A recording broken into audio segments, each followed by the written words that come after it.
ला साया। यूं तो बनारस घाट अपनी खूबसूरती के लिए बहुत प्रचलित है, पर घाट के किनारे कई राज लिए बैठे हैं। ये कहानी शुरू होती है बनारस के घाट के पास बने ममता निवास से, जहाँ प्रिया लाल जोड़े में ममता के घर उसकी बहू बनकर आती है। आओ आओ बहू, घर को अपने पैरों से पवित्र करो। ममता घर की दहलीज पार कर ही रही होती है कि अचानक एक बहुत गंदी सी बास पूरे घर में फैल जाती है।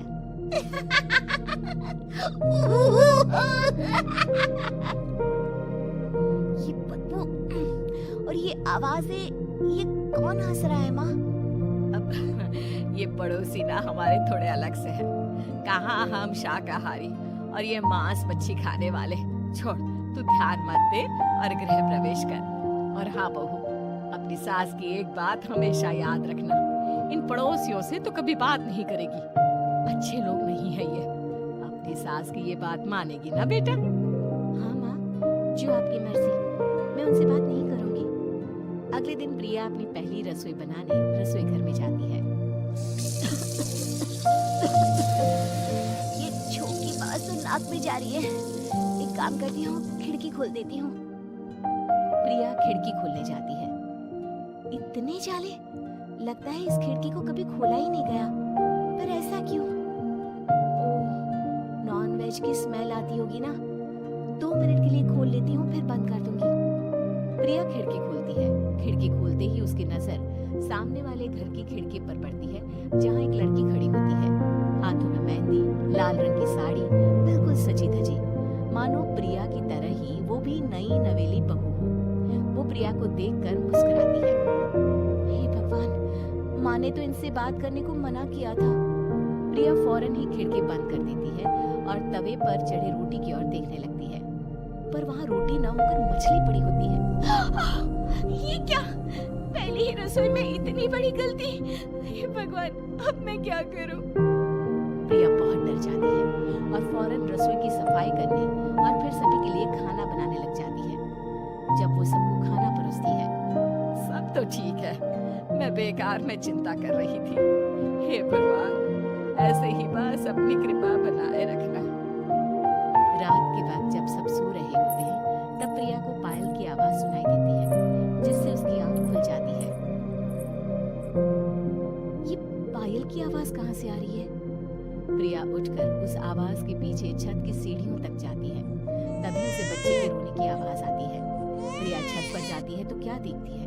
वही लाल साड़ी वाली लड़की अपनी गोद में एक नवजात बच्चे को घुमा घुमा कर सुला रही है। तभी प्रिया की नजर उसके पेट पर पड़ती है। ओह गॉड, ये तो प्रेग्नेंट भी है। सुनिए, बच्चा सो नहीं रहा है क्या? मैं कुछ मदद करूं? नहीं नहीं, आपके घर वालों को अच्छा नहीं लगेगा, मैं संभाल लूंगी। स्नेहा की गोद से बच्चा हाथ मारकर प्रिया की गोद में आने को छटपटाने लगता है। दोनों घर अगल बगल में बने होने के कारण प्रिया उस बच्चे को गोद में ले लेती है। प्रिया के पास आते ही वो सो जाता है। बच्चे का वो स्पर्श रात भर प्रिया भूल नहीं पाती और अगली सुबह वो छत पर कपड़े सुखा रही होती है। तभी उसे एक औरत इशारा करके बुलाती है। स्नेहा कह रही थी बाबू तुम्हारी गोद में आते ही सो गया। मैं गौरी, स्नेहा की माँ हूँ। बहू, घर आना, बाबू को खिला भी लेना। शाम को जब घर पर कोई नहीं रहता, बच्चे से मिलने के लिए प्रिया छिपकर अपनी पड़ोसन के घर चली जाती है और कुछ देर बच्चे को खिलाकर वापस लौट आती है। इसके कुछ दिन बाद ही प्रिया को पता चलता है कि वो माँ बनने वाली है। ममता की खुशी का ठिकाना नहीं रहता।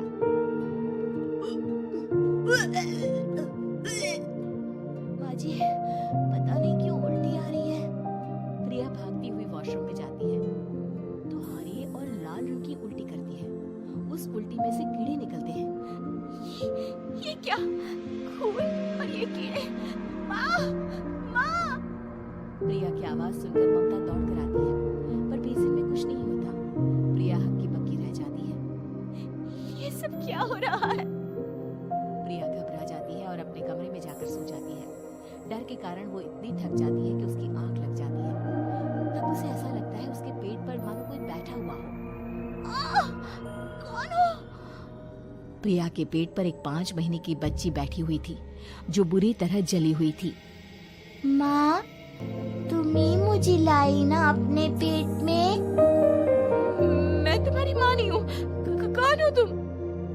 माँ, देखो मैं चल गई बुरी तरह से।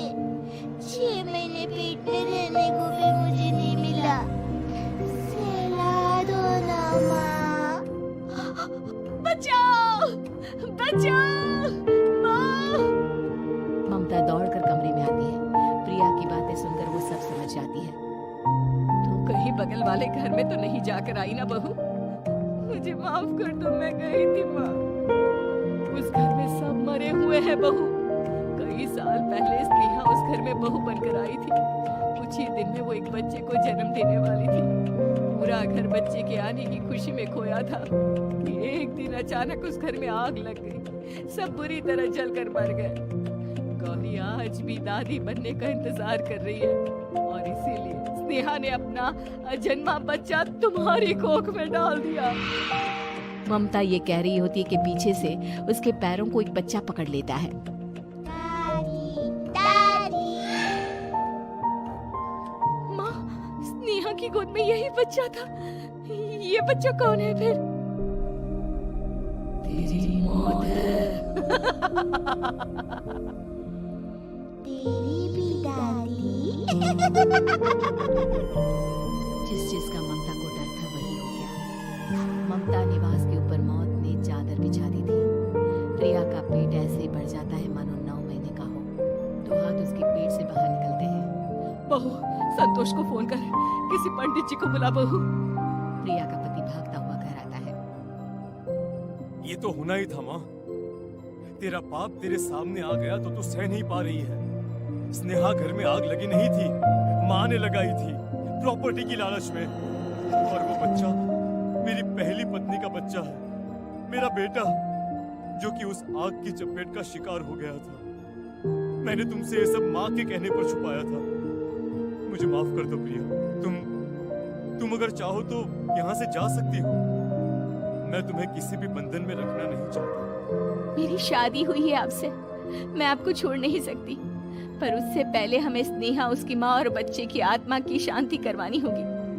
संतोष और ममता गौरी के घर जाते हैं। अंदर सब कुछ जला हुआ होता है। जमीन पर जली हुई लाशें बिखरी हुई थी। ममता रो रो कर अपनी करने की माफी गौरी से मांगती है। प्रिया स्नेहा के घर वालों का अंतिम संस्कार करवा देती है और ममता निवास फिर से आत्माओं की। उम्मीद है कि आपको हमारी ये कहानी पसंद आई होगी। कृपया हमारे चैनल को सब्सक्राइब करें और सभी अपडेट्स के लिए बेल आइकन जरूर क्लिक करें। और हाँ, वीडियो लाइक और शेयर करना मत भूलिएगा। Bye bye.